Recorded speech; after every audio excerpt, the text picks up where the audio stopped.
ഞാനോ പറയുന്ന കഥ തുറക്കാൻ. അയ്യോ എന്റെ രാജേട്ടന്റെ ശബ്ദം പോലെ തന്നെ ഉണ്ട്. അതെയോ നോക്കി അനിയ അതെന്റെ രാജേട്ടനാ. എനിക്ക് ആകെ കൂടെ ഉള്ളൊരു ഭർത്താവാ. ആ പാവത്തിനും കൂടി ഇന്നത്തെ പിടിച്ചിട്ടല്ലേ. ഞാൻ എങ്ങനെയെങ്കിലും പറഞ്ഞു വിടാം. ഇവിടെ ഉള്ളവരൊക്കെ ചത്തോ? എടി കഥ തുറക്കാൻ. റാണി ഒന്നും അറിയുന്നേ. അതെ സാറേ നിങ്ങൾ ഈ വരുന്നവരെ മുഴുവൻ ഇവിടെ പൂട്ടിയിട്ട എല്ലാവർക്കും കൂടി കിടന്നുറങ്ങാൻ സ്ഥലമില്ല.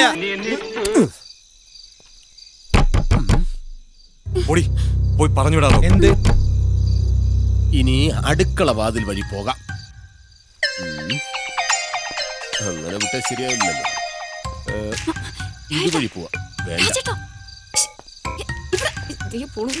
അവളെവിടേക്ക് പോയത്?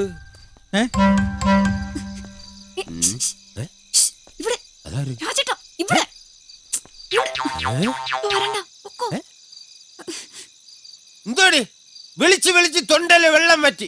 ഇനി തൊണ്ട കുഴിച്ചേ പറ്റൂ. നീ ഇത്രയും നേരം എവിടെ പോയി കിടക്കായിരുന്നടി? ഇറങ്ങി വാ, വീട്ടിൽ പോവാ.